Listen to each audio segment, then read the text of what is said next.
Boa noite a todos, sejam todos bem-vindos a mais uma capacitação, né? Trabalho conjunto da Auditoria Fiscal do Trabalho, com profissionais, trabalhadores e instituições de saúde, né, do estado de Goiás. Começamos expressando a nossa solidariedade às famílias, né, que perderam entes e amigos queridos em consequência do novo coronavírus. Expressamos também o nosso respeito e gratidão a todos os trabalhadores e profissionais de saúde que estão na linha de frente, né? Agradecemos a presença de todos os expositores, né, que atenderam ao nosso chamado, né, para que possamos, né, dar respostas consistentes, né, e seguras para os trabalhadores da linha de frente. Muito obrigada a todos pelo esforço de cada um, né? Todo o material que está sendo apresentado foi produzido tendo como base perguntas, pedidos de esclarecimentos, pedidos de apoio de profissionais e gestores de instituições de saúde que estão na linha de frente. Agradeço a presença de todos. Doutor Raimundo. Boa noite, pessoal. Tudo bem? Uma grande satisfação novamente estar aqui com vocês agora nessa quinta-feira, dando continuidade à excelente apresentação que tivemos na quinta passada. É muito interessante, como a doutora Jaqueline trouxe, que o objetivo é informá-los com informações de qualidade que possam ser replicáveis e a gente consiga cuidar melhor das pessoas que necessitam da nossa ajuda nesse momento. Agradeço muito, doutora Jaqueline, e pela parceria, principalmente estando junto aqui com a doutora Adriana e a doutora Thaís. Estamos aqui hoje para mais uma noite agradável, espero que vocês aproveitem. Obrigado. Adriana. Boa noite a todos, sejam todos bem-vindos. Adriana, da Secretaria de Estado da Saúde. Hoje, né, nós damos continuidade a mais uma semana, né, de grandes palestras, com grandes expositores, né? Nós iremos dar continuidade aos temas abordados na semana passada, falando da importância das engenharias dentro do serviço de saúde, né? A importância do gerenciamento de tecnologia e diante desse momento, né, que a gente está vivendo, né, que está faltando leitos, faltando insumos, a gente tem que se preocupar também muito, né, com os nossos gases medicinais, né, para que ele realmente não venha a faltar. Então, é um gerenciamento também que a gente tem que se preocupar. A SES produziu um material que está sendo divulgado no site, são 3 vídeos falando sobre o gerenciamento, né, da oxigenoterapia, das indicações, como usar, quando usar, né? Usar de maneira responsável, que isso é muito importante, tem que saber, tem a quantidade correta, né? Então, eu vou estar colocando aqui no chat o link para estar acessando esses 3 vídeos, né, desse gerenciamento. Sejam todos bem-vindos, aproveitem bastante, né? Tenho certeza que vai ser mais uma noite de muito aprendizado. Doutora Thaís?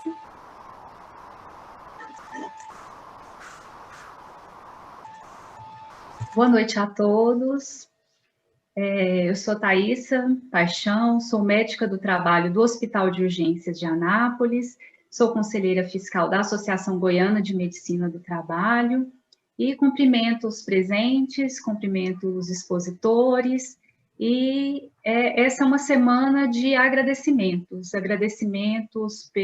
por mais uma semana que estamos aqui com saúde, agradecimentos pelos esforços coletivos de todos, para que nós conseguíssemos, né, em tão pouco tempo, fornecer para vocês uma noite com material de qualidade, mais uma quinta-feira, né, com um material de qualidade, que vocês vão ver aí, vai ser uma noite de primor, de excelência, e então eu tenho só agradecer. E aí, então, vamos começar, sem mais delongas, eu passo a palavra para a doutora Jaqueline. Obrigada. Esqueci de me apresentar. Sou Jaqueline Carrijo, auditora fiscal do trabalho, coordenadora das auditorias das instituições de saúde do estado de Goiás. Você também se esqueceu, doutor Raimundo. Apresente-se.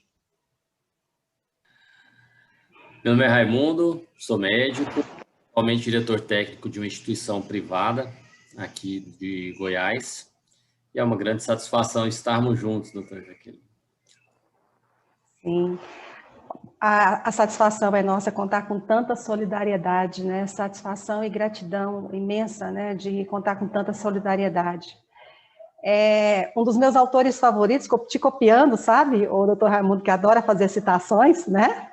Um dos meus favoritos é o Walter Hugo Mãe, né? Então, ele tem uma frase que eu adoro. Ele escreveu na Desumanização: a humanidade começa nos que te rodeiam, e não exatamente em ti.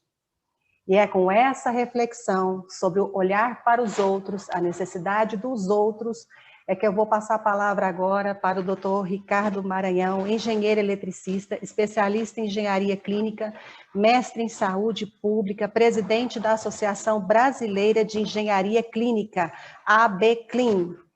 Atua há muitos anos em hospitais. Seja muito bem-vindo, doutor Ricardo. A palavra é sua. Boa noite, doutora Jaqueline e os demais membros. Com muito prazer estou aqui novamente, né, para falar um pouco de engenharia clínica.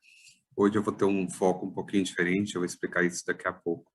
E sobre essa questão de atuar na área, doutora Jaqueline, eu atuo, essa carinha de bebê aqui minha, tem só 25 anos que eu estou na área. Então, e que bom que agora, nesse momento, ela esteja em alta, né? Porque foi uma luta muito árdua aí nos últimos anos para trazer a engenharia clínica para, né, a vitrine. E graças a Deus é um dos objetivos da ABCLIN é fomentar a engenharia clínica no país. E que bom que eu posso estar aqui como presidente dessa associação que eu prezo tanto. Tá? Bom, vou falar um pouquinho, né? Semana passada a gente abordou a engenharia clínica dentro do hospital, e um dos textos, vou compartilhar aqui minha tela, um dos textos fundamentais que eu tinha abordado foi qual que era a importância da engenharia clínica na segurança do trabalhador. E agora eu queria focar um pouquinho qual que é o papel da engenharia clínica na qualidade do serviço de saúde. E, para isso, eu vou resgatar os documentos que eu falei semana passada, mas eu vou destacar o último, que realmente é o que eu vou abordar aqui hoje, nesses 20 minutos que eu tenho. Então, eu tinha abordado a RDC2, que fala sobre o planejamento, sobre o plano de tecnologia. Falei sobre a 15943, que define as diretrizes para esse plano de gestão de tecnologia. E eu falei da RDC 63, que fala das boas práticas no serviço de saúde. Falei da 17025, que vai falar da calibração e qualificação, e abordei o Manual Brasileiro de Acreditação para os Serviços de Saúde. Só que aqui eu vou trocar, doutora Jaqueline. Eu vou falar agora do Manual Brasileiro de Selo de Qualificação. O ano passado, a ONA lançou o Manual do Selo de Qualificação de Serviços, o novo manual, ao qual ela inseriu a engenharia clínica. Então, eu tive o prazer de ser o piloto desse manual, então eu conheci esse manual desde o início, tá? E depois eu fui o primeiro, como empresa, foi a primeira empresa certificada no Brasil com esse selo ONA. Então, o que esse manual vai falar? Ele vai falar, ele tem várias etapas, mas a etapa que eu quero abordar, devido ao pouco tempo que nós temos, é a gestão dentro do hospital. Então, dentro da gestão do hospital, o serviço de engenharia clínica, o engenheiro clínico e sua equipe de técnicos precisa participar desde a seleção e aquisição, recebimento, inventário e codificação, instalação e aceitação, treinamento, manutenção preventiva, calibração, teste de segurança elétrica, qualificação e validação, utilização, armazenamento e conservação, manutenção corretiva, registro histórico, obsolescência tecnológica, descarte e tecnovigilância. Então, quem participou da semana passada vai falar, opa, tem algumas coisas diferentes aqui. Sim, mas tudo tem a ver com a gestão da tecnologia. Algumas vão ter um enfoque um pouquinho diferente, mas realmente quase todas são as mesmas atividades, mas agora com o olhar da qualidade, da acreditação hospitalar, ao qual hoje nossos hospitais em Goiás têm buscado incessantemente. Bom, começando pela seleção e aquisição da tecnologia. Então, pensamos que, para isso, eu devo planejar a aquisição considerando a demanda, a infraestrutura física e o tempo necessário para a adequação dessa estrutura física, além dos recursos humanos, materiais necessários para a utilização do equipamento. Isso é importantíssimo. Então, poucas engenharias clínicas participam do processo de aquisição de equipamento. Somente no hospital particular, isso fica mais na mão, né, do dono ou dos diretores. Então, cabe à engenharia clínica participar desse processo, na especificação do equipamento, permitindo o enquadramento de diversos modelos que atendam à necessidade da área solicitante, lembrando que isso deve também atender a um padrão de qualidade estabelecido. A aquisição deve ser documentada e ter procedimento escrito. Então, a ONA, as auditorias da ONA buscam como é que a engenharia clínica está junto com a área solicitante, junto com o departamento de compras do hospital, nesse procedimento de aquisição de novas tecnologias. E lembrando que tudo isso deve ser documentado e devemos implementar também critérios para qualificação dos fornecedores de equipamentos e os fornecedores de serviços. No caso do recebimento, o serviço de engenharia deve receber o equipamento acompanhado das especificações técnicas, da comprovação da regularidade fiscal junto à Anvisa, documentos fiscais com número de série e os demais documentos acompanhantes, desde manual técnico, certificados de calibração ou até documentos sobre a instalação do equipamento.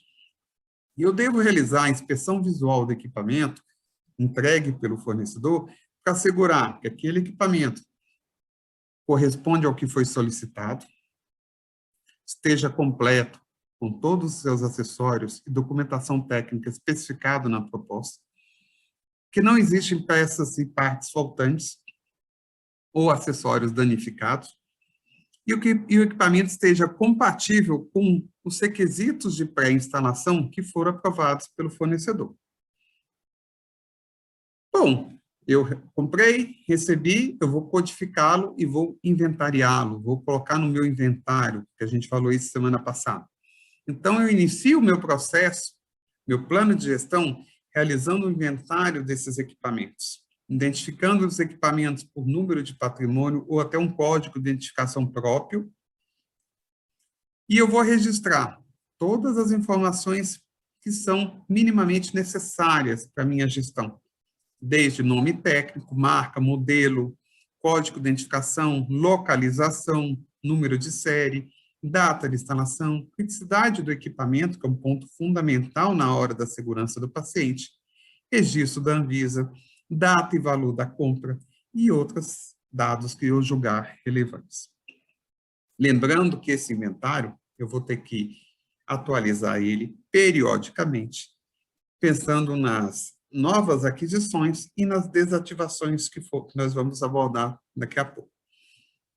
E essa auditoria, ela tem que ser documentada e tem que ter uma frequência determinada.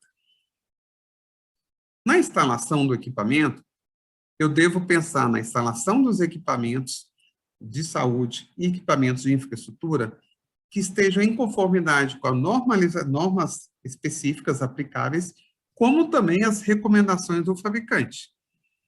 Então, cabe aos fornecedores fornecer à instituição os requisitos de pré-instalação do equipamento. E isso não é feito na hora que o equipamento chega, doutora Jaqueline.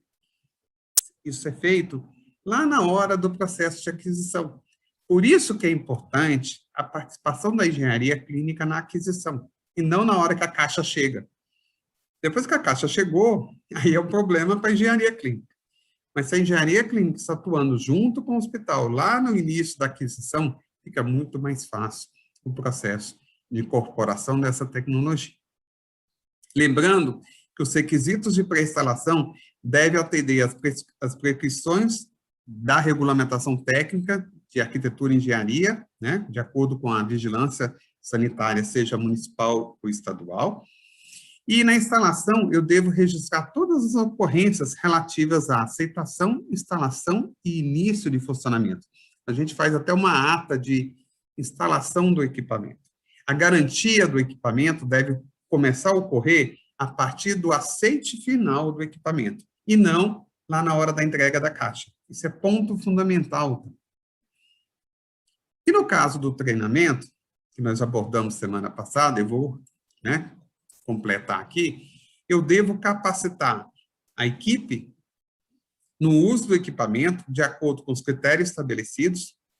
Eu devo capacitar a equipe quanto ao funcionamento do equipamento e a fisiologia relacionada à sua utilização. Eu devo estabelecer critérios e procedimentos de segurança para a utilização com base em evidências científicas. E eu devo capacitar periodicamente os profissionais quanto a procedimentos necessários para a execução dos serviços. Então, é fundamental que isso esteja coordenado entre engenharia clínica e demais diretorias ou coordenações de educação continuada, de enfermagem e outros grupos de saúde, para que a gente possa estar trabalhando em conjunto nesse momento. Lembrando que o treinamento aqui, eu destaquei muito isso na outra palestra, né? O treinamento é essencial para a segurança do paciente, do operador e de outros. E aí eu tenho a manutenção preventiva. A manutenção corretiva eu vou falar lá na frente, porque a manutenção preventiva é a fundamental. Através da manutenção preventiva é que eu asseguro o status adequado do funcionamento do equipamento. Então, eu devo elaborar um cronograma de manutenção desses equipamentos, considerando a especificidade de cada equipamento e contendo minimamente os seguintes itens: identificação do equipamento, localização, periodicidade e criticidade. Porque cada equipamento tem seu nível de criticidade de acordo com, né, com sua complexidade, sua localização, seu uso. Então, tudo isso define a minha criticidade. E eu devo desenvolver e implementar procedimentos necessários para a execução dos roteiros de manutenção preventiva. Cada equipamento vai ter seu roteiro específico. Eu não vou ter que ter um roteiro geral. Cada equipamento tem o seu roteiro específico. Então, aí cabe à engenharia desenvolver cada roteiro desse. E no equipamento pode constar etiqueta com a última manutenção realizada e com a informação da próxima manutenção, para mostrar para o usuário que aquele equipamento está mantido de forma adequada. E a manutenção preventiva deve ser efetuada somente por profissional comprovadamente habilitado e treinado, devendo ser documentado no registro histórico do equipamento, contendo lá o dado de qual foi o executor dessa manutenção. E nós temos a calibração. Muitas pessoas confundem calibração com ajuste. Calibração não é ajuste do equipamento. Calibração é, eu vou verificar, olha aqui, o registro da grandeza que eu vou calibrar, com desvio máximo e mínimo do processo. Calibrar é medir. Eu meço os valores daquela grandeza, para ver se elas estão dentro dos valores pré-estabelecidos. E quem estabelece isso? Engenharia clínica junto com o usuário. Porque um termômetro de geladeira, de um banco de sangue, é diferente de um termômetro que fica na sala do ultrassom. E é o mesmo termômetro. Então, qual que é a diferença? Uma geladeira que está de 2 a 8, ela tem uma variação, um erro específico. Uma sala com temperatura que varia de 18, 15 a 25, é outro. São faixas diferentes de trabalho e de erros que eu preciso avaliar.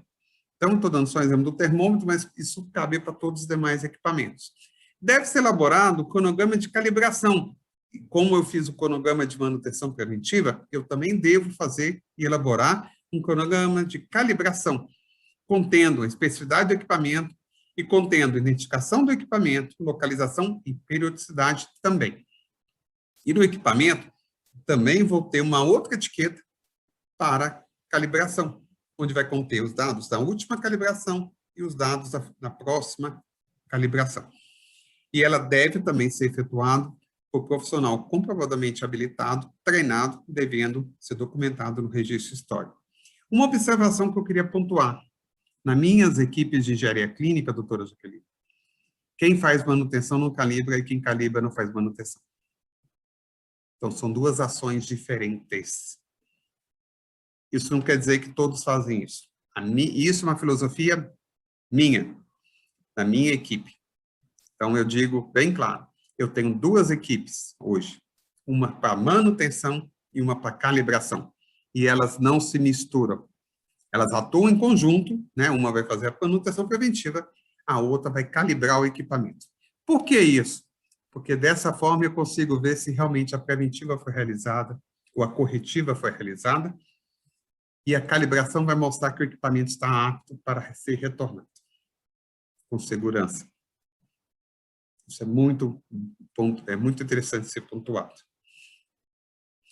E eu tenho um teste, que é o teste de segurança elétrica, que poucos não conhecem, alguns até confundem, mas ele é um teste também está focado na parte de metrologia do equipamento, e ele também, eu vou elaborar um cronograma de ensaio, mas são para equipamentos que têm a parte de eletricidade envolvida, e que tem contato com o paciente. Então, não é todo equipamento, é o equipamento que eu tenho contato com o paciente e que tem parte elétrica envolvida.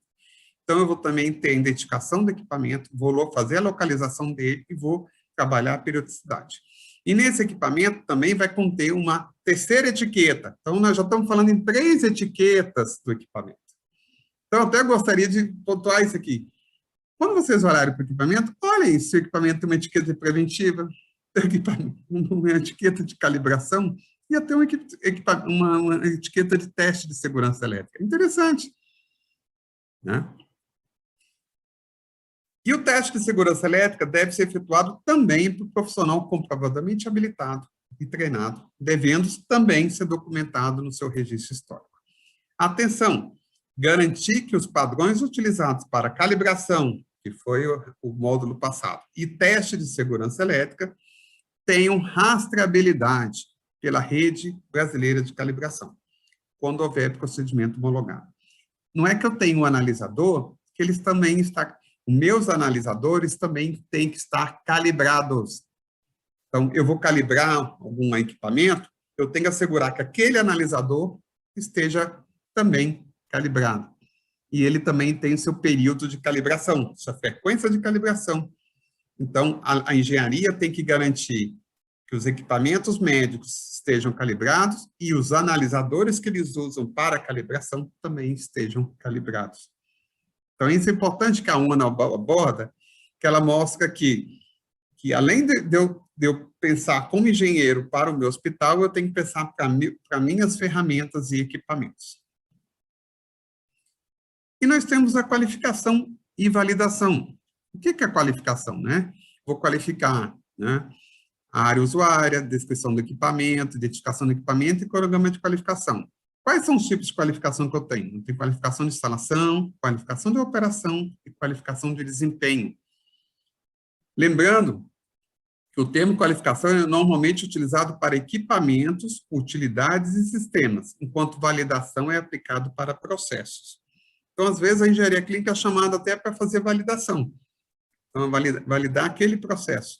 Então, cabe a discussão com aquela área, né, que está desenvolvendo aquele trabalho, e como é que a engenharia pode apoiar na validação. A validação é a evidência documentada de um procedimento, processo, sistema ou método, que propicia um resultado esperado, e a validação deverá ser executada pela área técnica, com suporte da engenharia clínica, só devendo ocorrer após a conclusão das etapas de qualificação. E nós chegamos àquele conceito que eu trabalhei na semana passada, do uso ou utilização. O equipamento só pode ser utilizado por profissional comprovadamente treinado. e o equipamento deve estar em condições adequadas de segurança. Então, eu volto à pergunta da semana passada. Como é que eu asseguro que o equipamento é seguro, né? Através do meu cronograma de manutenção preventiva, através do meu cronograma de calibração, através do meu cronograma de teste de segurança elétrica, quando aplicável, e através das qualificações e validações que forem necessárias. Além disso, eu só estou assegurando equipamento. Como é que eu asseguro que o profissional com comprovadamente treinado? Através do treinamento, né, específico do uso, das questões fisiológicas, da segurança, do risco no uso daquela tecnologia. Então, dessa forma, eu vou fechando aquele triângulo que nós discutimos semana passada, que era infraestrutura, equipamento e usuário.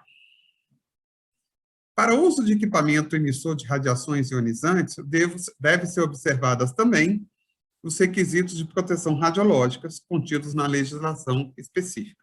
Lembrando que a engenharia clínica pode atuar no acompanhamento dos laudos de proteção radiológica. Ela não é especialista em proteção radiológica, mas ela acompanha, né, o físico médico nessa parte. E ela pode acompanhar os cronogramas também, né, desde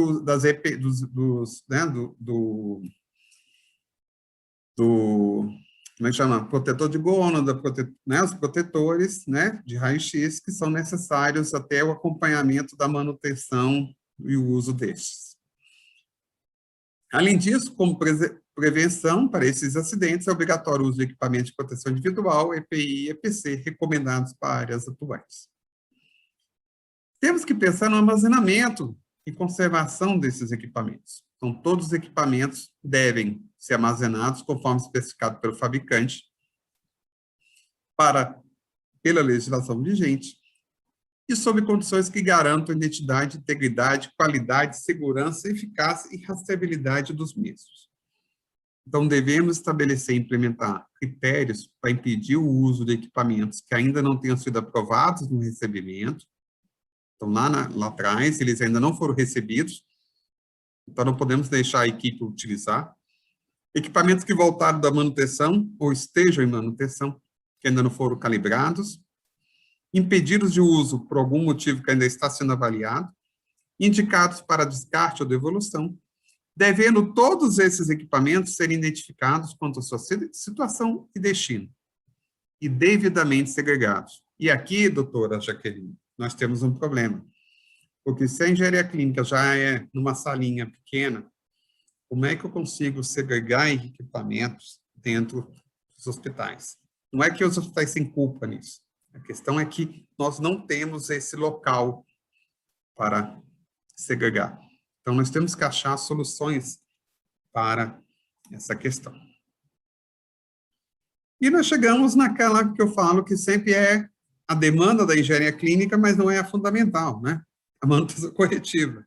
Porque se eu asseguro a manutenção preventiva e a calibração, a manutenção corretiva não deve ser a fundamental, né? Então, eu devo desenvolver e implementar procedimentos de manutenção corretiva para cada equipamento, indicando o fluxo de realização da manutenção corretiva, desde a sua solicitação e encerramento. Isso é uma pergunta básica na ONA. Como é que eu faço um chamado para abertura, né, de uma ordem de serviço para atender um conserto de um equipamento? Como é que eu defino os critérios de priorização para atender a necessidade corretiva? Se eu tenho 4, 5, 6 equipamentos ao mesmo tempo para atender, qual que eu vou priorizar? Aí vem a questão do nível de criticidade e, consequentemente, os critérios de priorização para determinados equipamentos. Então, eu posso pensar em equipamento de suporte à vida, quantidade de equipamentos destinados, equipamento reserva. Todos são critérios que eu vou utilizar para definir meus critérios de priorização. Além disso, quais as ações necessárias para relocar esse equipamento em condições de uso? Então, como eu pontuei, depois da corretiva, eu posso colocar ele na bancada e fazer uma calibração. Quando eu vou definir essa calibração?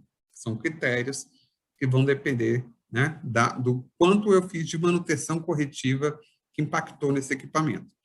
Quem são os responsáveis pela sua execução e a documentação usada para registrar todas as informações referentes à manutenção corretiva. Lembrando que a manutenção corretiva deve ser efetuada também somente por profissional comprovadamente habilitado e todo deve ser documentado no registro histórico, contendo o nome do executor. Então, eu falei tanto do registro histórico, eu chego no que seria o registro histórico. O registro histórico é nada mais que o prontuário de cada equipamento. Então, no mesmo caso, eu tenho um prontuário do paciente, eu vou ter um prontuário de equipamento. Eu posso ter um prontuário eletrônico. Hoje, nós temos softwares no mercado que fazem desde o inventário, registro histórico, abertura de chamado, cronogramas de manutenção, cronogramas de calibração. Então, hoje, a engenharia clínica tem isso em mãos. É uma ferramenta simples, é barata e pode ser utilizada em qualquer hospital. Então, no registro histórico, devo ter informações do inventário desse equipamento, dados do equipamento, onde esse equipamento está alocado, incluindo suas transferências, quem é o profissional designado pelo serviço de saúde responsável pelo uso desse equipamento em cada setor, o histórico de eventos adversos que ocorreram com esse equipamento e todas as documentações sobre as intervenções. Que intervenções que nós estamos falando? Manutenção preventiva, manutenção corretiva, calibração, teste de segurança elétrica e qualificações. Lembrando que o registro histórico deve ser arquivado pelo tempo que o equipamento estiver em uso, acrescido mais 2 anos. Geralmente eu falo que até seria melhor até 5 anos, porque eu posso guardar aí, né, a informação para uma questão envolvida aí daquele equipamento específico. Devendo estabelecer e implementar procedimentos para assegurar que a rastreabilidade metrológica desse equipamento. O que quer dizer isso? Todas essas informações que estão aqui, elas devem ser rastreáveis. E a rastreabilidade deve garantir a segurança desses dados. Então, é importante que eu tenha um código de identificação único para esse equipamento e essas informações estejam armazenadas para cada tipo de equipamento. E aí nós chegamos na etapa da obsolescência. Eu devo definir critérios para a desativação desse equipamento, pensando que ele não atende à demanda, perdeu a confiabilidade, tiveram mudanças nos parâmetros do processo, mudança de normas, custo-benefício para reparo, riscos e falhas na operação, não apresenta condições de uso em nenhum outro processo, dentre outros. Devendo destacar que eu devo elaborar para cada equipamento um laudo de desativação com assinatura do responsável e o mesmo deve ser inserido no registro histórico.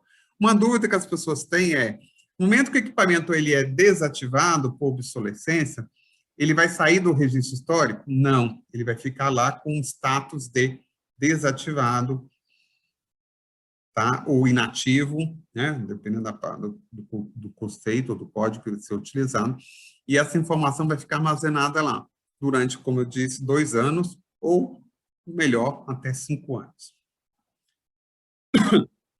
E, desativando, eu vou para a última etapa, que seria o descarte daquele equipamento. Então, eu preciso pensar que, para o descarte, é necessário que ele cumpra o plano de gestão de resíduos sólidos e serviços de saúde. E aí eu faço um questionamento bem interessante aqui. Quantos planos de gestão de resíduos sólidos e serviços de saúde nós temos a abordagem do descarte de equipamentos médicos? Eu falo, sem dúvida, faço essa provocação, doutor, que menos de 1% dos planos falam alguma coisa de equipamento médico. Tá? Então, todos, né, quase 99% tem um plano, né, até para dizer, todo mundo tem um plano, mas o plano não aborda o descarte, o descarte do equipamento. Né? Certo? E, nesse caso, as normas legais devem ser cumpridas para o descarte do equipamento. Bom, finalizando, nós temos a etapa da tecnovigilância, que é fundamental, como eu pontuei na semana passada, o evento adverso é ainda subnotificado no Brasil. E quando se fala em eventos adversos relacionados a equipamentos médicos, a subnotificação ainda é maior, porque não tem o apoio ou a presença do engenheiro clínico na análise desses eventos, da ocorrência desses eventos.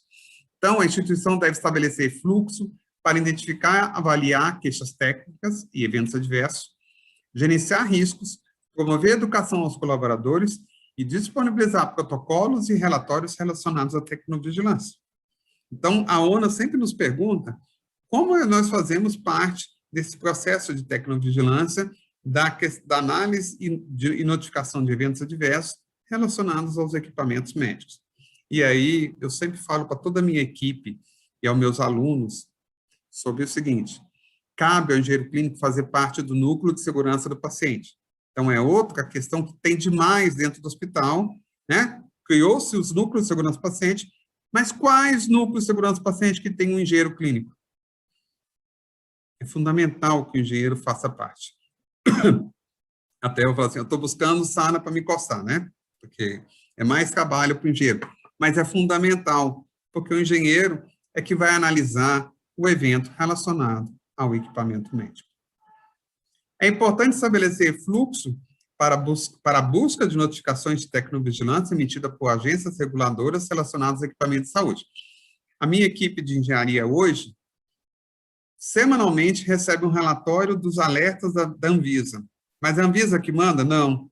Eu tenho um gerente de qualidade que entra no site da Anvisa, olha, filtra todos os eventos alertas relacionados a equipamentos médicos, encaminha para a equipe de engenheiros. E cada engenheiro, no seu hospital, vai avaliar no inventário que ele tem se aquele alerta está relacionado com o parque de equipamentos que ele possui. É fundamental isso. E a avaliação do evento deve atender procedimentos escritos e também ser registrado. Bom, para finalizar, doutora Jaqueline, eu estou deixando uma frase aqui, já que vocês falaram em frase, né, eu também trouxe uma frase do James Rayson, e ele pontua da seguinte questão: embora não possamos mudar a condição humana, podemos mudar as condições em que os humanos trabalham. Agradeço aí pela oportunidade e fico à disposição para perguntas. Excelente, Ricardo. Excelente, excelente. Todos os pontos, né, os questionamentos que nós recebemos durante essas 2 últimas semanas estão abordados aqui nesse material, né? E a gente tem falado que não existe milagre, né, Ricardo? Existe planejamento, existe profissionalismo e organização, né? Sem isso, você não consegue garantir a segurança dos trabalhadores, dos pacientes e segurança ambiental. Eu vou passar a palavra agora. Muito obrigada, Ricardo, e foi, assim, maravilhosa a sua exposição. E para que todos façam um link, tudo que o Ricardo falou, eu exijo na auditoria, nossa equipe exige na auditoria, enquanto saúde e segurança dos trabalhadores, como elementos de saúde e segurança, porque a falta de uma engenharia clínica compromete não só a integridade física dos trabalhadores, mas também a mental, e muito. Porque se os equipamentos não funcionam de maneira correta, qual é a segurança, né, doutor Raimundo? Qual é a confiança que você tem que todo o esforço médico da enfermagem, que o exercício profissional da equipe médica da enfermagem está sendo praticado conforme, inclusive, determina os códigos de ética, né, doutor Raimundo? Né, Adriana? Que garantia que você tem que há o exercício profissional correto? Porque já que há um cruzamento aí, né, em uma rede, né, que tem que ser considerada para chegar no ponto do exercício profissional seguro, né? Isso é uma consideração importante também. Vou passar a palavra para a Larice agora. Larice Marques Andrade, farmacêutica, coordenadora da farmácia do Hospital Anis Rassi, membro do grupo de trabalho em farmácia hospitalar do Conselho Regional de Farmácia. Larice, a fala é sua. Boa sorte! E ó, já parou aqui, será? Tudo bom, gente? Boa noite. Eu estava corrigindo aqui, doutor Larissa, pode continuar a apresentação. Tá. Como estamos? Deixa eu ver aqui. Bom, boa noite a todos. Eu me chamo Larissa Marques, sou farmacêutica. Trabalho no Hospital Anísio Rassi há 12 anos. Sou responsável técnica desse local, da farmácia, mais especificamente. E sou membro do Grupo Técnico de Farmácia Hospitalar do Conselho Regional de Farmácia. Semana passada, nós começamos o nosso momento falando sobre o setor farmácia, né?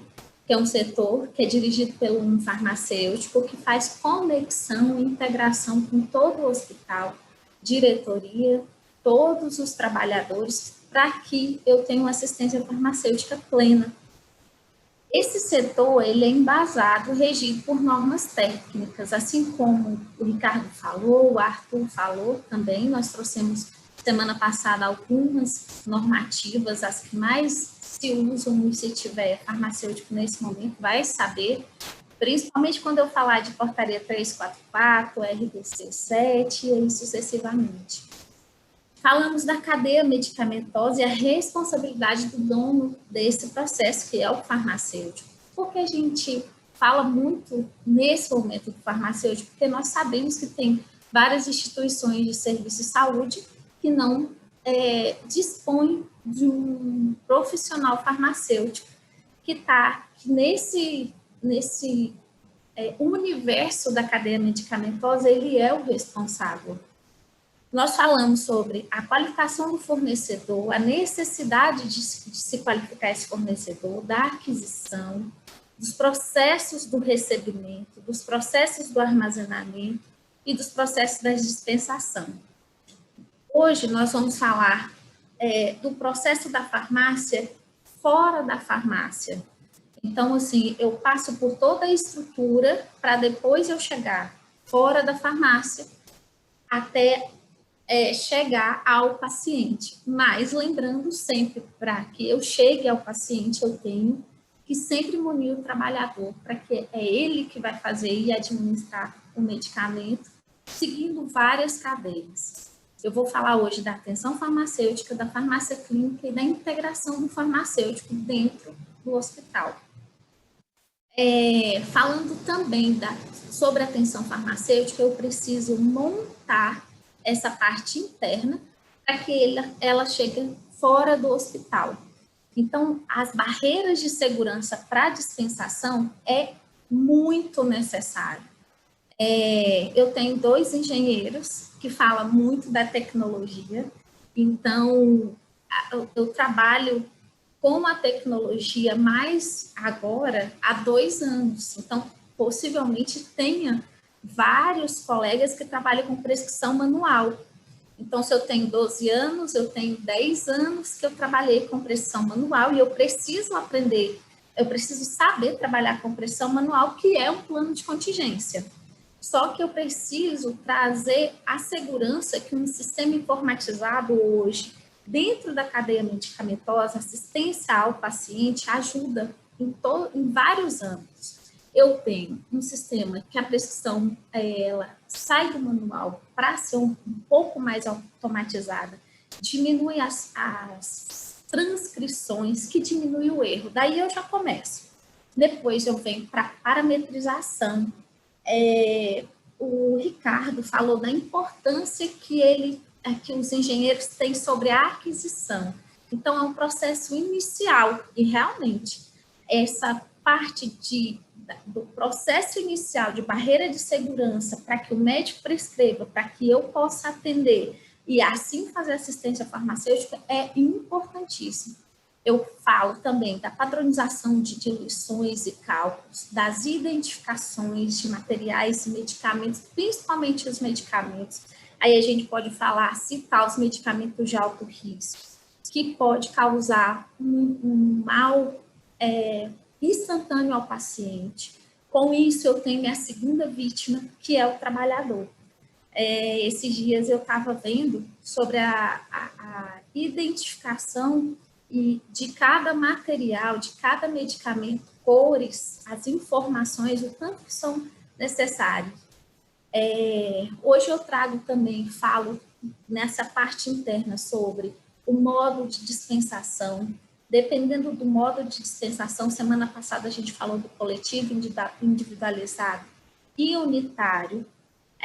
mostrando a sensibilidade, não, aquilo que é frágil em cada sistema. Então, o modo de dispensação, ele ajuda muito, muito lá o trabalhador. Eu vi essa grande diferença. Quando nós começamos com outros processos, o trabalhador ele teve mais tempo de cuidar do processo e cuidar do paciente. Exemplo, a dispensação. É diferente eu enviar um material, um medicamento em uma apresentação cheia de informações, e é diferente que eu vou pontuar e ser mais assertivo. Então, se eu entrego 10 para o dia todo, é bem melhor eu entregar um por um horário. Eu ajudo o colaborador, ajudo o trabalhador a não errar tanto a orientação quanto segurança de administração, a rastreabilidade. Todo mundo falou de rastreabilidade e também a gente tem normativa.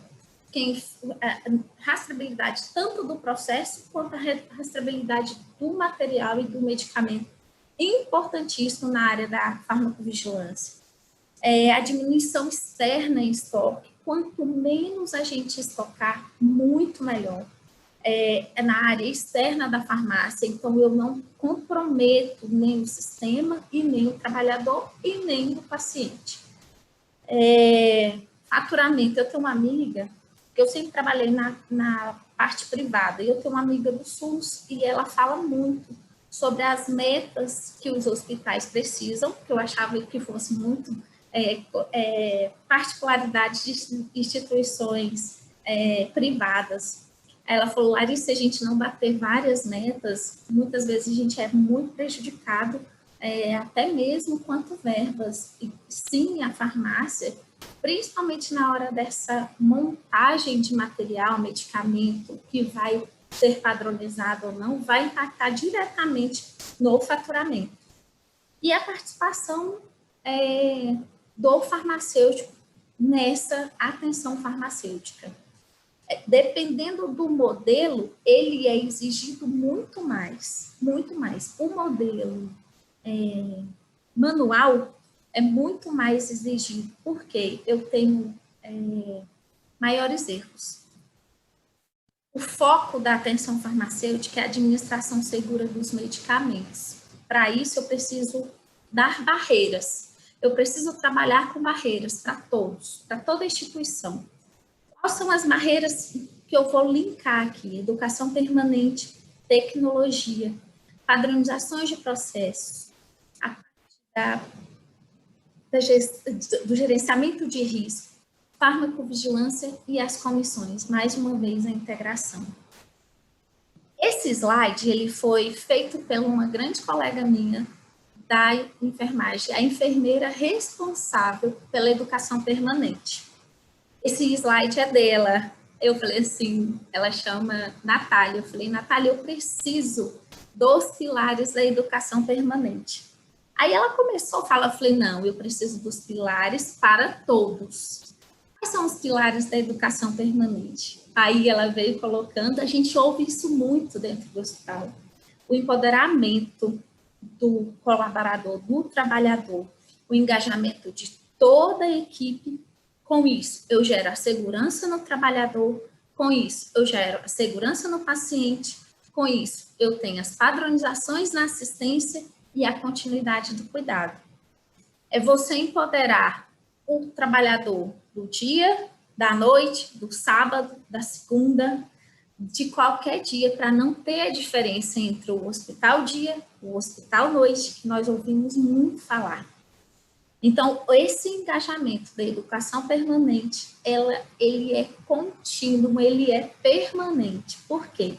Eu preciso treinar protocolos, eu preciso treinar desde a aplicação. Então, assim, a gente vai chegar em algumas telas onde eu preciso apresentar ao colaborador como ele precisa trabalhar. É um exemplo de educação permanente. Já tem um tempo que a gente saiu do auditório. O auditório dá sono, o auditório é cansativo, então a gente passou em loco. eu trouxe aqui esse trabalho do ano passado, logo no início, quando nós começamos a falar, a CIPA também, juntamente com o NIRAS, a CIPA, essa enfermeira do NIRAS, começou a falar sobre o uso do álcool, a lavagem das mãos, que toda a vida foi necessário fazer e que de março de 2020 para cá ele foi muito mais evidenciado. Dentro da área da dispensação, dentro da área da atenção farmacêutica, eu preciso dispensar bem. E isso me faz com que eu traga essas ferramentas. Por exemplo, eu trouxe aqui, ó, a mensagem fala MAT e MED incompatível para prescrição. O que seria isso? Seria uma dispensação errada, certo? Doutora, a gente sempre fala no hospital sobre erro, porque o erro eu preciso aprender com ele. Clarice, você mede o erro? Sim, eu consigo medir o erro. O meu erro é que eu não atinja tanto o paciente, por isso que tem tantas barreiras. Ah, Larissa, mas eu não tenho essa tecnologia no meu hospital. Dupla checagem. Eu não tenho a tecnologia, mas eu tenho toda a parte manual que dá super para fazer. Então, antes do sistema informatizado, que é uma das nossas barreiras, sempre teve pessoas diferentes no circuito. Eu preparo, você bipa e o outro confere, antes de dispensar. Rastreabilidade do processo. Quem preparou, quem dispensou, quem recebeu, isso é importantíssimo. Você consegue fazer uma rastreabilidade, diminuir erros e diminuir perdas no setor. Aí a gente entra até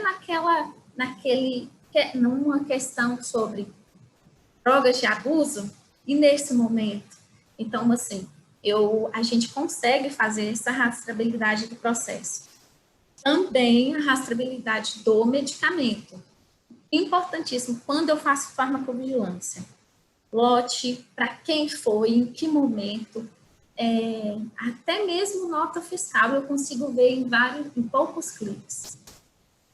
Lembrando que antes disso a gente também conseguia fazer com soluções super simples, é um carimbo, é um processo linkado sempre com a educação permanente. Outra parte da tecnologia é a orientação. Quando a gente fala de estar no início do processo, eu tenho que ver como dilui, como faz, aí eu tenho que ensinar como administra. Essa tela é uma tela que o próprio técnico vê. A gente faz farmácia clínica no hospital há 6 anos. A minha preocupação sempre foi me comunicar com quem vai fazer o medicamento. Então, o fim último, que é o trabalhador, que geralmente é o técnico. Então, meu foco como farmacêutica sempre foi ensinar os técnicos.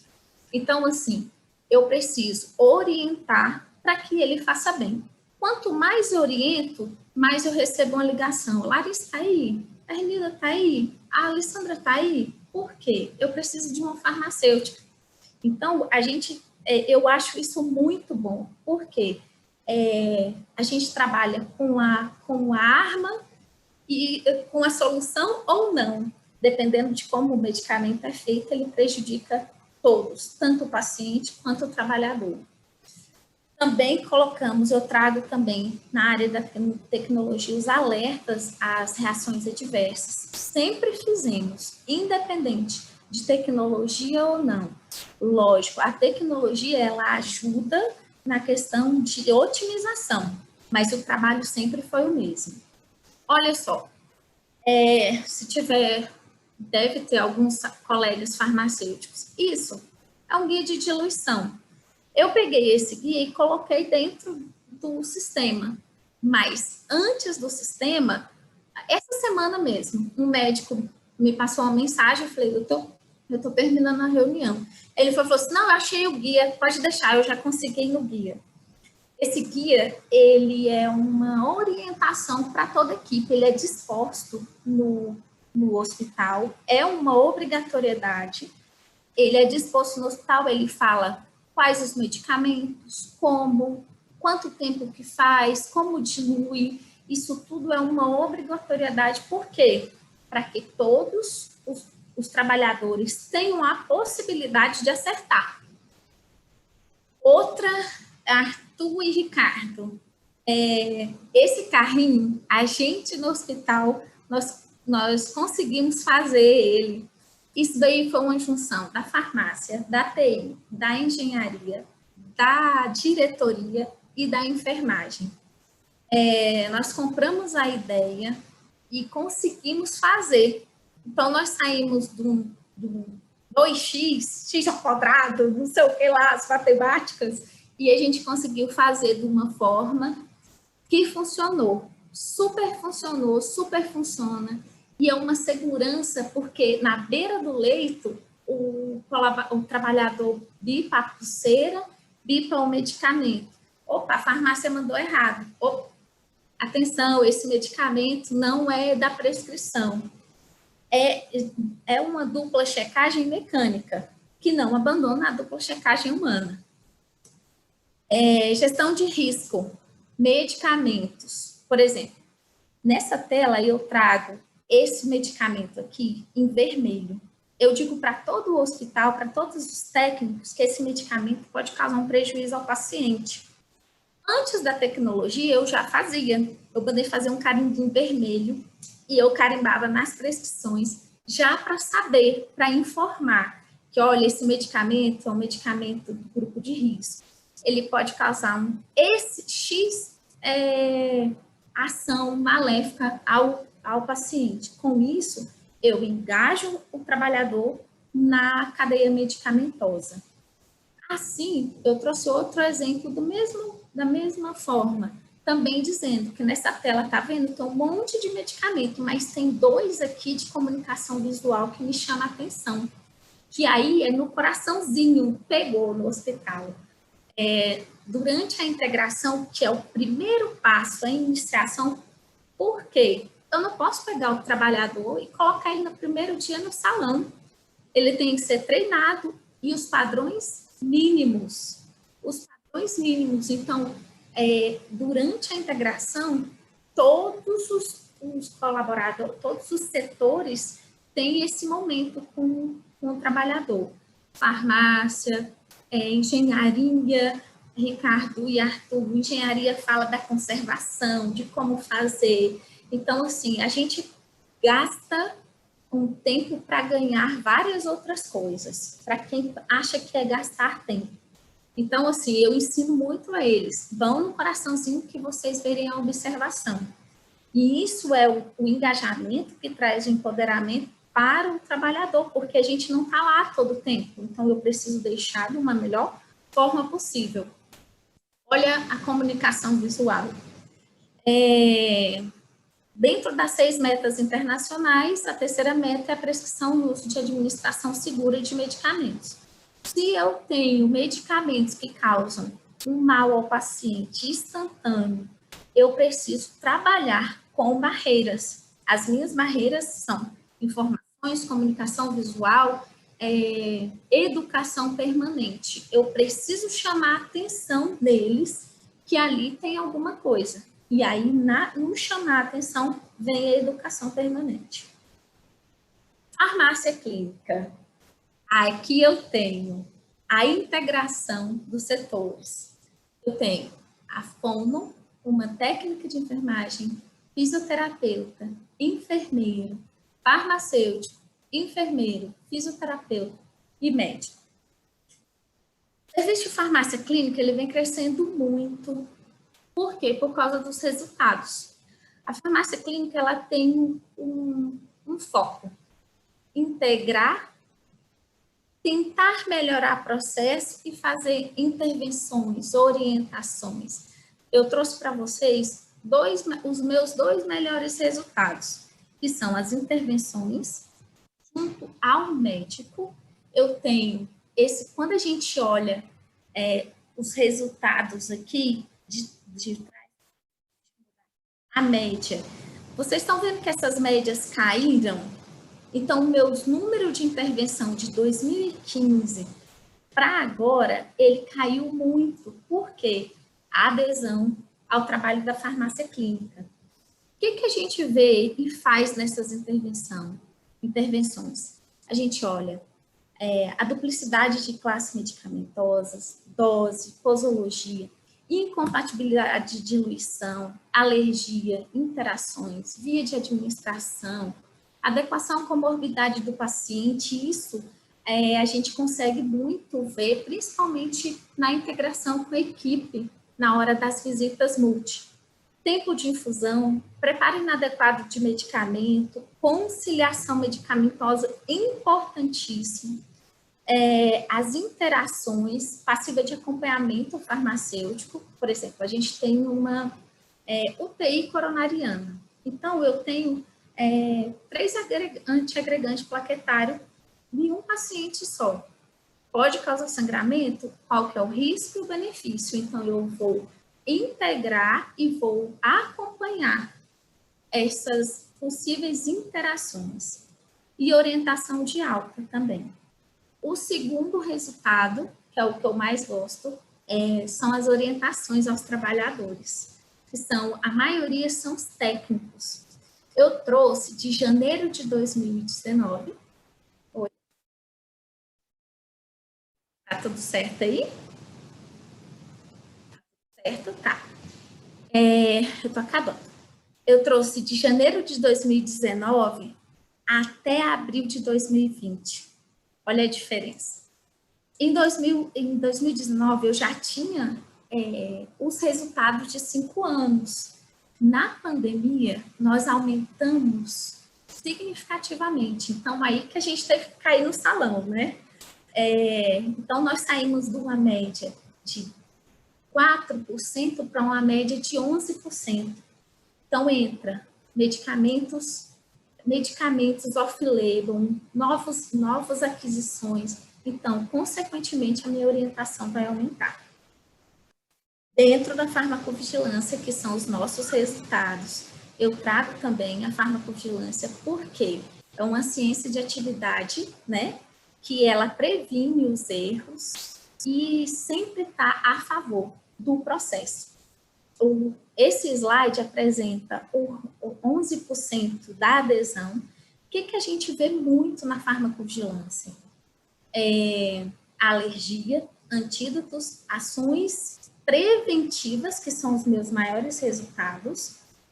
O uso de medicamentos off-labels, na pandemia a gente ouviu falar muito de off-label, não é isso? Então, aquele medicamento que está fora da bula, que eu preciso de acompanhar mais de perto e que não tem grandes estudos. Agora, com um ano depois, a gente já tem bons resultados. As queixas técnicas eu tive que abrir muitos meus ouvidos, porque você sai daquela gama, todo mundo que faz aquisição sabe, que a gente sai da gama de comprar o mesmo material, o mesmo medicamento para o que tem agora.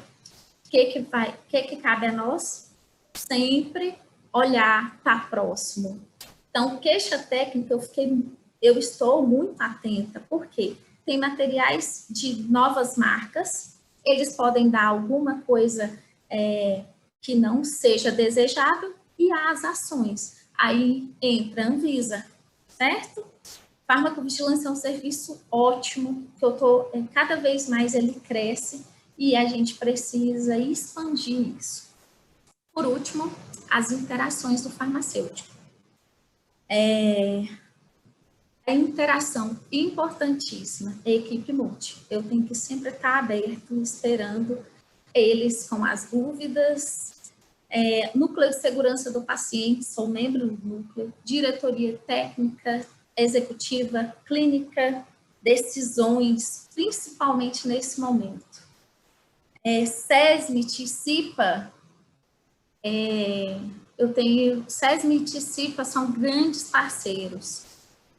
Principalmente, o SESMIT, que agora é EPI, a farmácia sempre foi o backup do SESMIT, funciona 24 horas, somos nós que fazemos tanto esse controle, esse ajuste, sempre com as demandas e orientações do SESMIT. Miras, principalmente no uso racional, FormSUS, muita gente deve fazer isso, o uso racional dos antimicrobianos. Quanto usamos, qual descalonamos, como foi feito. As comissões de farmacoterapia, que é aquela comissão que decide o que vai entrar, o que vai ter rotatividade ou não, o que vai ter ação ou não, e que vai sempre estar ali fazendo as intervenções. Estou em vários protocolos institucional também, farmácia, farmacêutico, tecnologia da informação, gestão de pessoas, faturamento, toda a parte de financeiro, compras, meu amigo, se tirar a foto, nós dois estamos abraçados, almoxerifado e engenharia clínica, grande parceiro, nos ajuda sempre, e principalmente agora, nesse momento de escassez de oxigênio, onde nós estamos vivendo, ou próximo mais de viver algum caos aí, como já estamos com os materiais e medicamentos.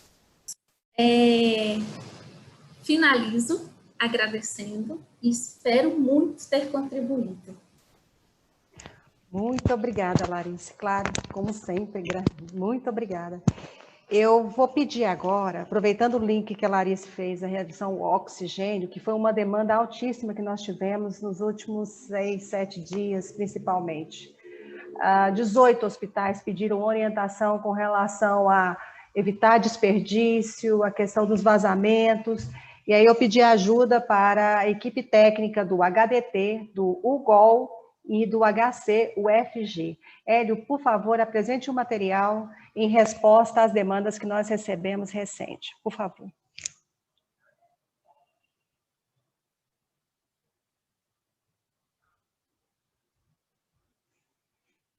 Olá, meu nome é Abdon Marques Cunha, sou engenheiro clínico do Hospital HDT, ele é regido pelo Instituto Sócrates Guanais, e eu estou aqui para atender uma demanda da doutora Jaqueline Carrijo. Relacionada à pressão dos gases medicinais, nós temos então em nossa manutenção um painel de alarmes, onde nós monitoramos a pressão tanto do oxigênio quanto do ar comprimido. Os aparelhos, principalmente os aparelhos ventiladores pulmonares, que são mais sensíveis a essa pressão, eles trabalham numa faixa mínima de 4 a 7 PSI, sendo que 4 é o mínimo que ele pode suportar. Ou seja, se nós tivermos uma pressão abaixo de 4 PSI, os ventiladores vão começar a alarmar e eles podem parar de ciclar, o que já pode ser muito danoso ao paciente. Caso a pressão exceda os 7 PSI, não há muito problema, porque nós temos válvulas na saída do equipamento que lá nós fazemos uma limitação da pressão. Mas relacionado abaixo de 4 PSI, não temos como remediar. Por isso, nós temos esse painel de alarme instalado na própria manutenção. E caso haja alguma intercorrência, nós consigamos ver de antemão para tomar alguma medida corretiva. Segundo a RDC 70 de 2008, oxigênio é considerado um fármaco e, por isso, o farmacêutico é o responsável técnico. E recebemos, então, um certificado de análise em cada carregamento, assinado pelo farmacêutico. Contudo, oxigênio, gases medicinais, existe uma estrutura mecânica muito complexa por trás, envolvendo maquinário, tubulações, testes de estanqueidades, que fogem muito da atribuição do farmacêutico. Então, a partir daí, tem a necessidade de haver uma engenharia por trás desse farmacêutico para dar o suporte em toda essa estrutura. A questão de vazamentos. Essa aqui é uma régua de gases medicinais. Existem vários modelos dessa régua, ela tem tanto a alimentação de gases quanto a parte elétrica. Dentro tanto daqui do oxigênio quanto do ar comprimido, eles têm uma válvula chamada válvula de impacto. Pode ver que quando a pressão aparece, o ar exala, mas quando eu retiro, então, um pulsômetro, um manômetro do ponto, então ele cessa completamente. Essa válvula eu tenho que trocar ela de tempos em tempos. Ou seja, se ela não trocar, o sistema vai ficar vazando em tempo contínuo, sem parar. Da mesma forma, como essa régua, ela tem uma tubulação de gases medicinais aqui por trás dela. recomenda-se pelo menos a cada 3 meses desparafusar, abrir essa régua para ver se tem vazamento, então para fazer correção. Então essa é a parte da engenharia clínica. E é claro que os procedimentos também devem ter boas práticas de sempre desconectar, quando não estiver em uso, desconectar os fluxômetros, os manômetros e retirar os aparelhos. No momento da limpeza, tão importante quanto a realização da troca e da limpeza dos conectores, fluxômetros, manômetros, é observar se no momento da troca não há escape de oxigênio durante o manuseio para a troca para limpeza. Nesse momento, se ocorrer um vazamento que for perceptível durante a troca, é importante chamar a engenharia clínica para conter esse vazamento e proceder com o procedimento de limpeza e desinfecção conforme o protocolo de cada instituição. Em relação ao registro do uso do gás medicinal pela equipe médica, aqui no HDT, então os médicos utilizam para cada paciente um formulário de balanço hídrico para UTI, onde entre os vários parâmetros que eles anotam dos pacientes, um deles é justamente o FiO2, que é a concentração de oxigênio que usou então no tratamento da terapia do paciente. Em relação à utilização de equipamentos, de oxigênio, equipamentos, dentre vários, o principal deles é esse aqui, é o ventilador pulmonar. Obrigatoriamente, uma UTI tem que ter pelo menos 2 saídas de oxigênio. E o ventilador pulmonar, aqui nós trabalhamos a mistura de oxigênio e ar comprimido, de acordo com a terapia estipulada pelo médico. Por exemplo, nesse caso aqui, são com 40% de oxigênio. Esse aqui é o tanque de oxigênio, então do HDT, e através desses manômetros aqui é feita a medição diária e colocado numa tabela de conversão. Então, diariamente vai haver se realmente existe a necessidade de mais oxigênio ou não. Havendo necessidade, é acionado. Algumas outras operações também fazem isso de forma automática. No nosso caso aqui, atualmente, ela ainda é manual. Agora eu vou levar vocês até a nossa central de ar medicinal, do ar comprimido medicinal. E vocês vão ver que tem os compressores na frente, que eles produzem o ar, e no fundo tem tantos cilindros verdes, que são o backup do oxigênio, numa fase de oxigênio vai funcionar com backup, e do lado esquerdo, os cilindros verdes e cinza são o backup do ar medicinal.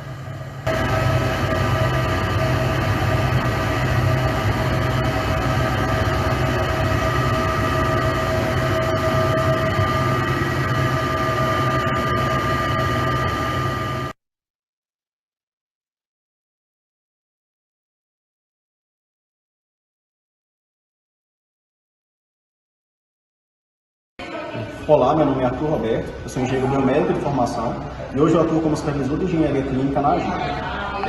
Venho gravar esse vídeo em nome do Jaqueline Carrisco, nos solicitando uma orientação quanto à utilização de oxigênio correto, redução do consumo de oxigênio nos hospitais.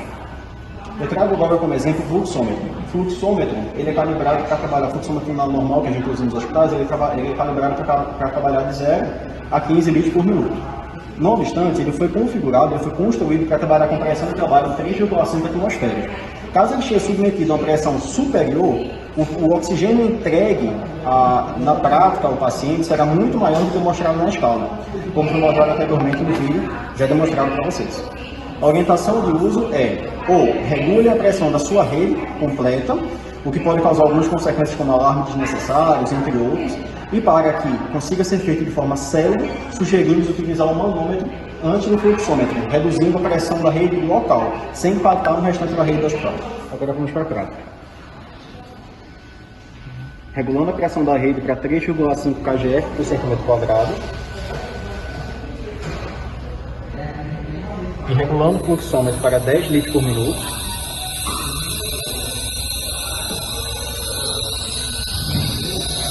Encontramos exatamente 10 litros por minuto.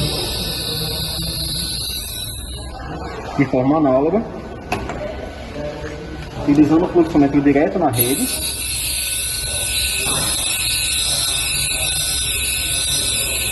com 10 litros por minuto. Na prática, é entregue 16 a 17 litros por minuto, ou seja, até 70% de desperdício. Em situação extrema, caso o fluxômetro seja aberto até o máximo da sua capacidade,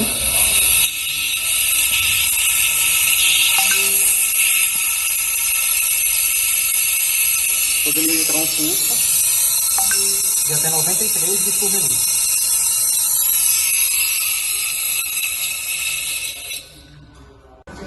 Olá, meu nome é Marta, eu sou fisioterapeuta de formação e atualmente gerente de reabilitação da AGIR. Estamos gravando esse vídeo a pedido da doutora Jaqueline Carrijo, auditora fiscal do trabalho. Em relação à diminuição do consumo de oxigênio, visando a parte assistencial e clínica, algumas medidas podem ser adotadas. Por exemplo, durante as visitas multidisciplinares, handles, rounds, o consumo de oxigênio e o fornecimento de oxigênio ideal para os pacientes devem ser um ponto crucial dessas visitas. Nós precisamos ofertar o que é de fato esperado para o paciente e não o que nós pensamos e julgamos ser adequado para o paciente.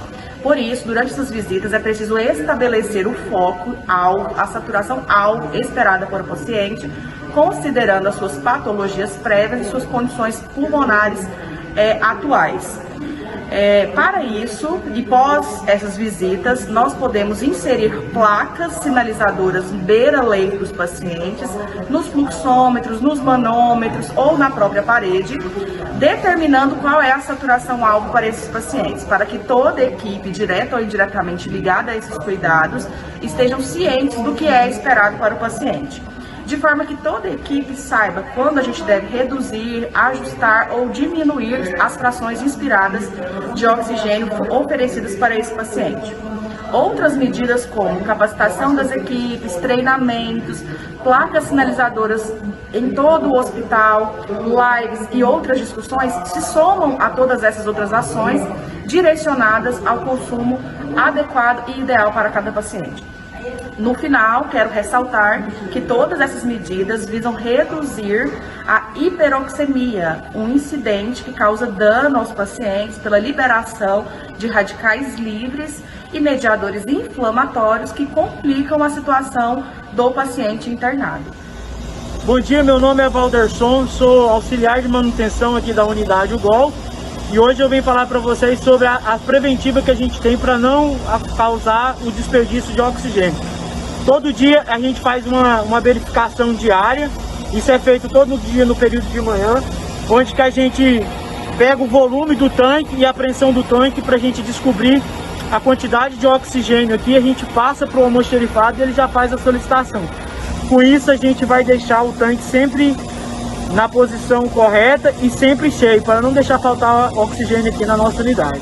Agora aqui a gente vai mostrar para vocês onde é principalmente o de vazamento de oxigênio quando tem, mas é feito uma checagem diária, a gente checa os fluxômetros para ver se não tem vazamento, se tiver a gente já resolve. E aqui dentro da nossa régua também é onde que são os principais conexões da mangueira.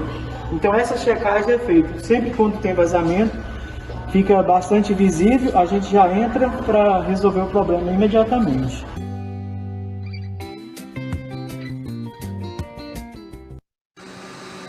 Bom dia a todos, meu nome é Rodrigo Trosdorf, sou engenheiro de segurança do trabalho do HC, do Hospital das Clínicas da Universidade Federal de Goiás.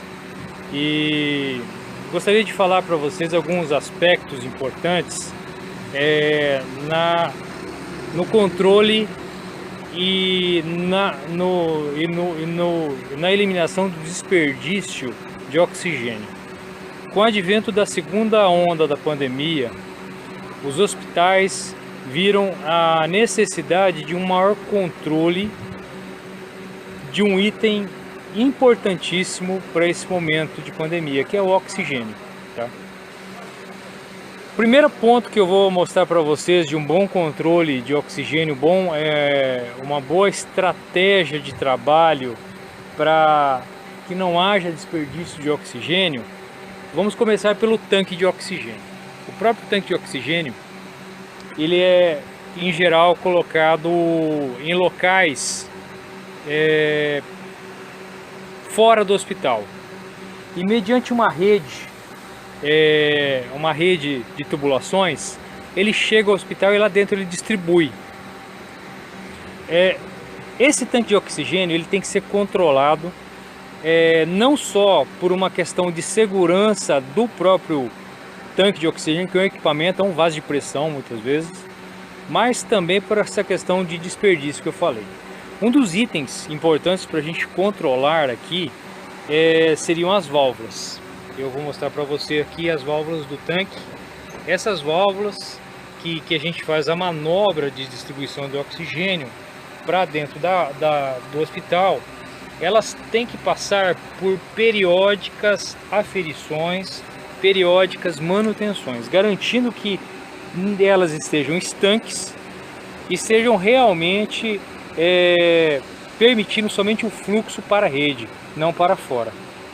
Esse é o primeiro passo, você ter um bom controle na tancagem, na estocagem do oxigênio. Isso para o hospital que tenha tanques de oxigênio, no caso um tanque grande como esse. Em outras situações a gente pode ter tanques menores, balas de oxigênio menores, pelo consumo inferior, mas a rede é a mesma, você vai ter manobras de válvulas que tem que ser sempre controladas, sempre bem vistoriadas, tá? Um outro ponto importante é você ter um manômetro. Eu vou mostrar para vocês aqui de lado. Esse manômetro, pessoal, ele controla realmente o quanto você tem de oxigênio mediante a pressão dentro do tanque. Então, a pressão indicada nesse manômetro, ela vai indiretamente nos dizer o quanto de volume, ou quanto em quilos, que você tem de oxigênio dentro do reservatório. Ou seja, o manômetro ele tem que estar muito bem aferido, muito bem calibrado, para que você tenha certeza de que o que você tem aí dentro é um valor e não outro. E que você possa, mediante essa mudança de posição do manômetro, você possa identificar o consumo. Você sabe como que está sendo consumido para toda a sua rede. Isso é o primeiro passo. Então agora, a primeira coisa seria a tancagem e a distribuição para o hospital. Na próxima etapa eu vou já estar na ponto de consumo realmente, tá bom? Bem, dando continuação à explanação sobre os desperdícios que ocorrem no oxigênio, eu estou aqui numa enfermaria de UTI, né? Mostrei anteriormente aonde chega o oxigênio na unidade e como que ele é conduzido. É importante então ter um controle na tancagem, na tubulação, teste de estanqueidade e na ponta onde o enfermeiro, o técnico de enfermagem usa. Eu vou mostrar para vocês uma régua de distribuição de oxigênio, vácuo e ar comprimido. Aqui mostra que esses componentes, tanto válvulas como fluxostatos, são imprescindíveis para a função de admissão de oxigênio no paciente na ponta. Esses itens eles têm que ter um controle muito bem feito na questão de calibrações, aferições e detecções de vazamento. Esses são itens que são sensíveis, eles são sujeitos a possíveis vazamentos e por conta disso tem que ser bem controlado pela engenharia. A engenharia ela tem que sempre fazer essa manutenção corretiva e preditiva, prever os vazamentos.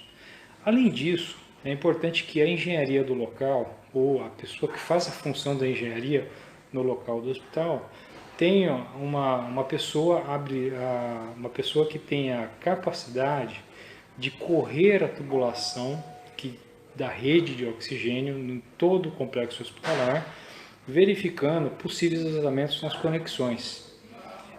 Os prédios, quando são antigos, velhos, a tubulação também é velha, ela acaba incorrendo muitas vezes em vazamentos que não são detectáveis. Com caça-vazamento, um checklist de caça-vazamento é uma coisa simples. Um profissional da área de manutenção ele pode ir com água e sabão mesmo e colocando as conexões e verificar se está tendo vazamento.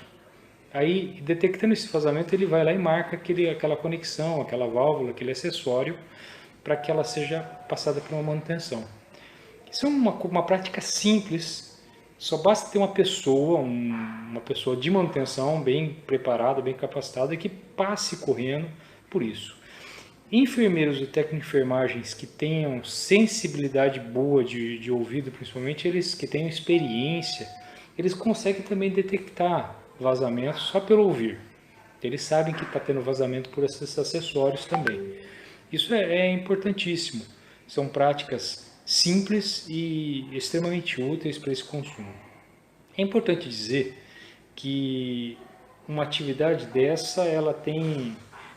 Quem controla o estoque de oxigênio via pressão, como eu mostrei anteriormente, é um farmacêutico, dependendo do tamanho da unidade hospitalar, mas ele tem que ter um apoio muito forte com uma engenharia, com alguém de manutenção para dar suporte. Tá? O que eu queria falar era só isso mesmo, eu espero que tenha contribuído. Esse vídeo, nós fomos motivados, fomos consultados pela doutora Jaqueline Carrijo, auditora fiscal do trabalho, que nos solicitou essa ajuda. Estamos à disposição para qualquer questionamentos ou dúvidas, tá? Um grande abraço a todos e força nesse momento.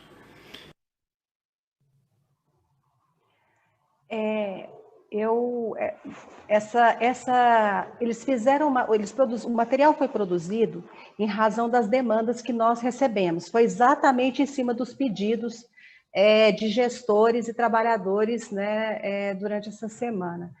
Quero agradecer ao Abdon, a Patrícia, ao Arthur, Marta Kelly, ao Valderson, ao Rodrigo, a direção, né, do HDT, do UGOL e do HC, UFG, que correram para produzir esse material para ser apresentado hoje. Né? Nós vamos terminando aqui. Eu quero agradecer imensamente, né, a produção de todo o material. Doutor Raimundo?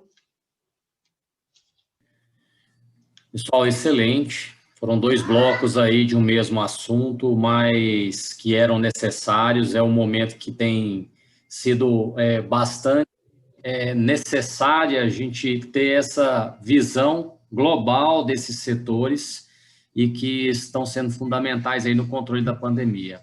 Agradeço aí a todos vocês pela paciência também, nesse momento em que todos cansados estamos ainda em busca de informações e trazer mais segurança para as nossas instituições.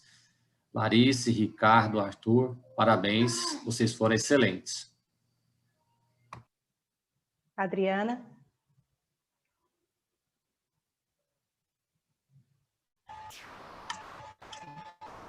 Obrigada, né, primeiro aos expositores, né, Ricardo, Arthur, Larissa, excelente, né?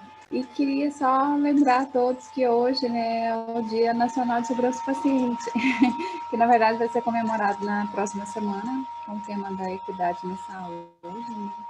E a gente pensando nessa qualidade, né, para todos, né, e a importância desse gerenciamento do oxigênio, como que realmente está faltando, né, essa parte jurídica.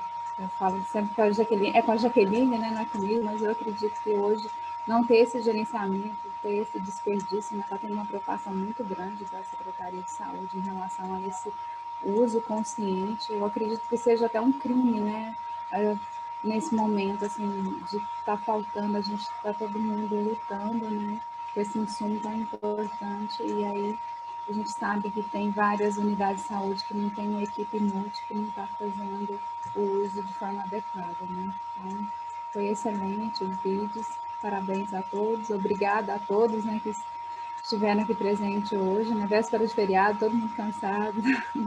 Obrigada e tenham todos uma boa noite. Jaqueline.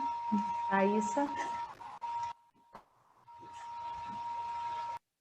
Parabéns a todos os expositores, excelentes palestras, e hoje falando bastante para a gente aí, então, da importância dos processos, né, a importância da qualificação de profissionais qualificados na segurança do paciente e na segurança dos profissionais. Parabéns pelo material e por estarem aí com a gente mais uma noite. Doutora Jaqueline? Hoje nós trabalhamos também essa questão do consumo racional, né, do uso racional, o não desperdício de mate-med, né? Então, assim, tudo que temos falado aqui volta, né? Para que nós, com todo esse profissionalismo, com todo esse trabalho das equipes multi, a gente consiga evitar os acidentes do trabalho, os eventos adversos, né? Nós também entramos hoje no Abril Verde, né? No Abril Verde, né? Da prevenção de acidentes ocupacionais. Durante o mês de abril, nós vamos falar muito disso, né? Eu falo muito para a equipe da saúde, de evento adverso, acidente de trabalho é a mesma coisa. É tudo acidente no trabalho, né? Então, durante o mês de abril, nós voltaremos muito nesse assunto. Os próximos pedidos referem-se à redução da dispersão de aerossóis. Por isso, nós vamos contar nos próximos dias aí, com a presença de outros profissionais de saúde, que também são grupos estratégicos, mas que às vezes, né, doutor Raimundo, as pessoas não sabem nem que existe, né, ou que estão ali junto, salvando vidas, né? Então, semana que vem, nós estaremos com a equipe de fisioterapia intensivista. Tá? Espero vocês na semana que vem novamente. Vamos repetir a exposição do Arthur, que ficou muito prejudicada hoje, então eu vou repetir, tá?